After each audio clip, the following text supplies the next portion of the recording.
Bismillahirrahmanirrahim. Alhamdulillahi Rabbil Alameen. Wassalatu wassalamu ala Sayyidina wa Maulana Muhammadin wa alihi wa azwajihi wa zurriyati ajma'in.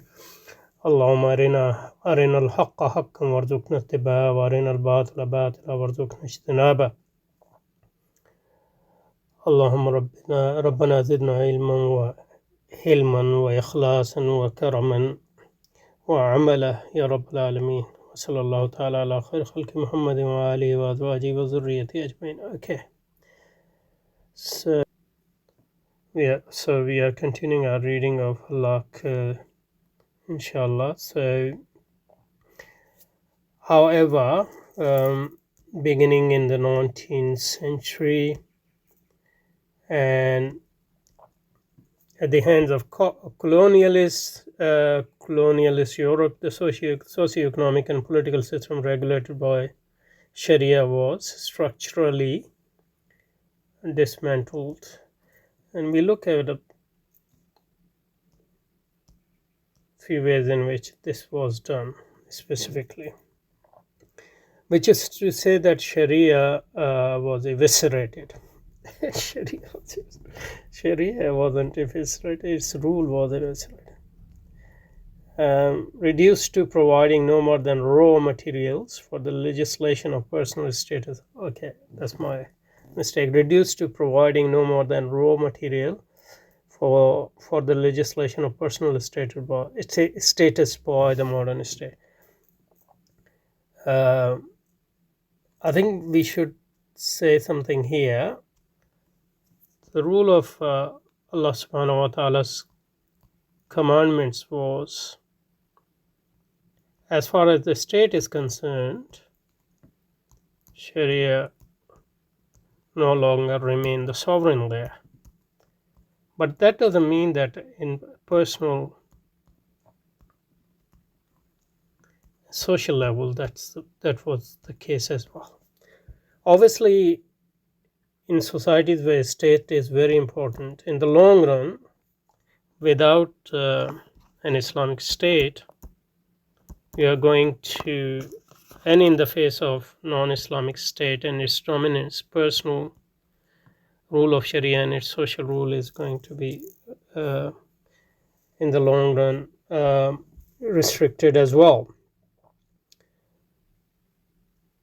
But in the immediate aftermath, although the rule of Sharia was dismantled at the state level, the colonialists were never fully successful in doing that at the personal and social level.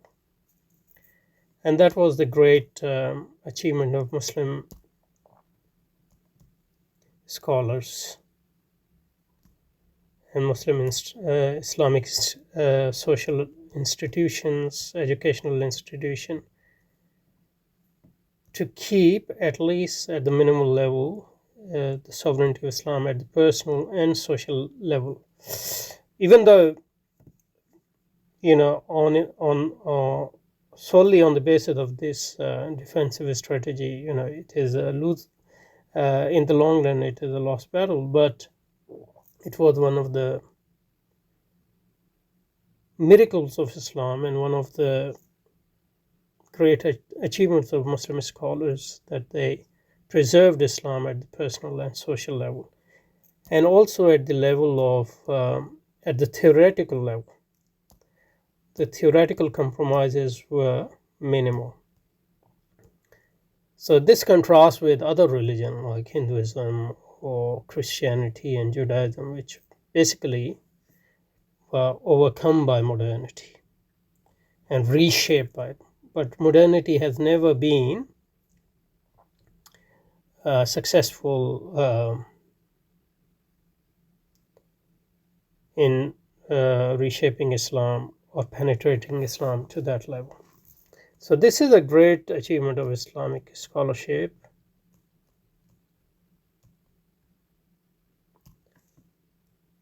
Educational institution, social institution, madrasa, khanqa, and traditional Muslim scholarship.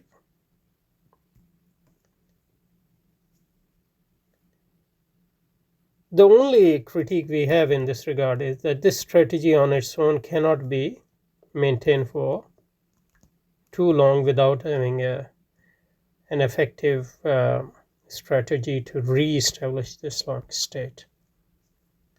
But that's another concern and more more contemporary concern. But as far as when we say the Sharia's rule was dismantled, that was dismantled at the level of state, and on the level of personal level, social level, and on the level of scholarship, Islamic teachings, etc., were never compromised, or if there were compromise at that theoretical level, they were minimal. And that's one of the miracles of Islam. And it tells us that Islam is that's a truth. That's why it has withstood with minimal resources the onslaught of the most sophisticated totalising machine which has ever been invented in human history, that is the modern state. So I want to say that. And I'm sure people like Hallaq don't say these things. Okay, so which is say that Sharia itself was reduced to providing no more than raw materials for the legislation of personal status by the modern state. Even in this relatively limited sphere, and obviously at the start, modern state in Islamic countries was not all powerful, although it became powerful as time went on. It wasn't that powerful totally, or it was never able to totally overwhelm the personal sphere and the social sphere. And even to this day, the resistance is continuous. So that should be emphasized, because people like Allah, by emphasizing that total evisceration doctrine, can create, total hopelessness, which is kufr anyway. Aliyas min Allah Ta'ala wa min rahihi azan Allah. Okay, so Sharia was therefore needed only to limited extent as far as the state is concerned, driving certain provisions from it, provisions that were reworked and recreated according to modern expediency. So Sharia the states were ruled by basically the agents of the imperialism or their disciples. So the Sharia has been instrumentalized and continues to be instrumentalized by secular regimes like Pakistan, like Turkey, like Brunei, like Saudi Arabia is the prime example and the most ugly example of that, etc. And Saudi Arabia, and its state has played in the Muslim world a role of sub imperial state, looking after America's interests in the region, along with Israel. Sharia was therefore needed only to the limited extent that drawing certain provisions from it, provisions that were reworked and recreated according to modern expediency.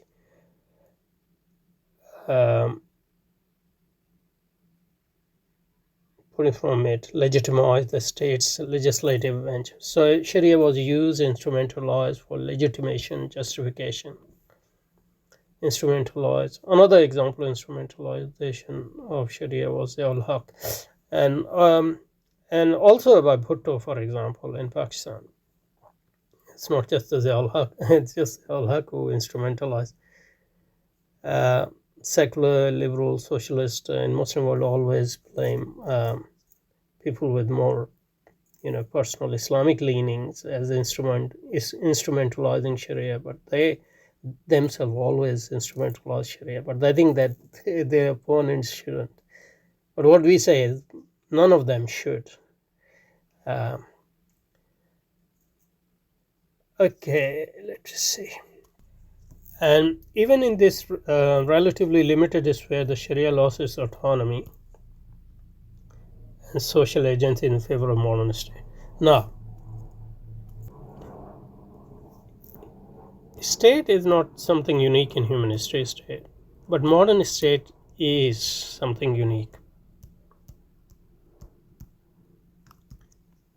Because whether it's a liberal state or socialist state or nationalist state, it's a totalising state. In the sense that, as Hobbes and others have emphasized, in principle there's nothing which can escape this state.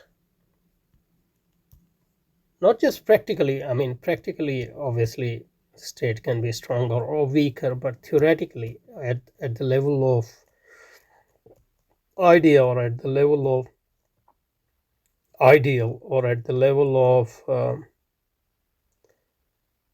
what is legitimate and what is illegitimate, this state claims for itself absolute, undivided,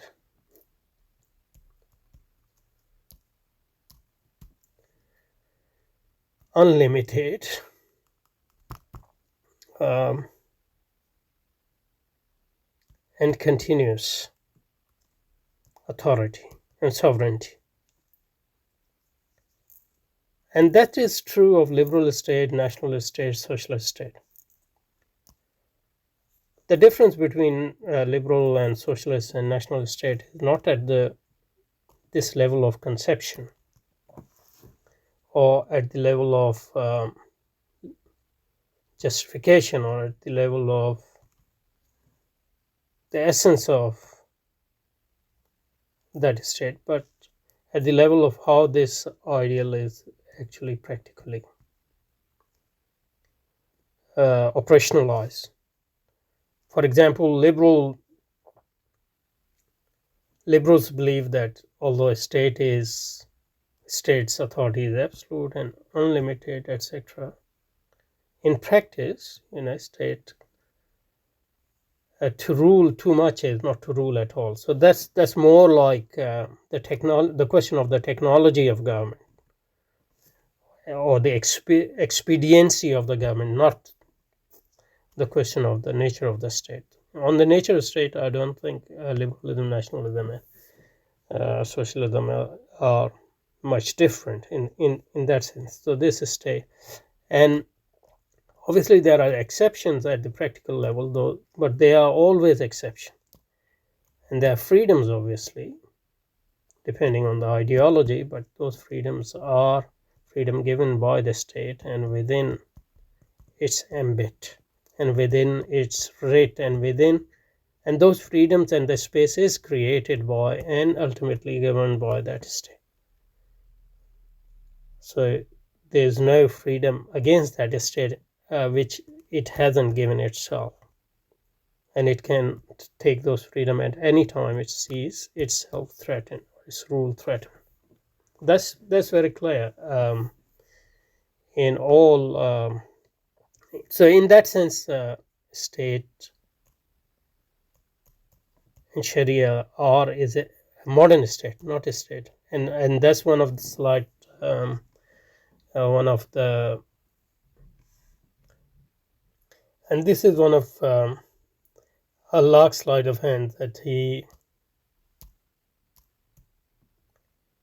talks about modern state, but I think that's what my suspicion is. We will see. So he used state and modern state interchangeably. Although modern state is the exact opposite of Sharia. So in that sense, Sharia is a state as well. So that's why they can't coexist, because their demands are, as far as the extension of their demands are the same, their intentions are different. Like the content is different of those demands, but the ambit of those demands is the same. That is total life, ad-deen kulluh. That's why Maulana Maududi would right to equate modern state with ad-deen, and that was his great ijtihad and insight. And I don't know whether Imam Shaheed Sayyid Qutb got it from Maulana Maududi, or he said similar things as well. Yeah, that's so state is in that sense exact. A modern state is exact opposite of Sharia, and without creating a Sharia-based state, without making Sharia a dominant state, again we can't fight the modern state and can't overcome it. I think let's read this again and stop here, inshallah. So Sharia, the socio-economic and political system regulated by Sharia was structurally dismantled, which is to say the Sharia itself was eviscerated, reduced to providing no more than the raw materials for the legislation of personal status by the modern state. Even in this relatively limited sphere, the Sharia lost its autonomy and social agency in favor of the modern state. Sharia was henceforth needed only to the limited extent that drawing certain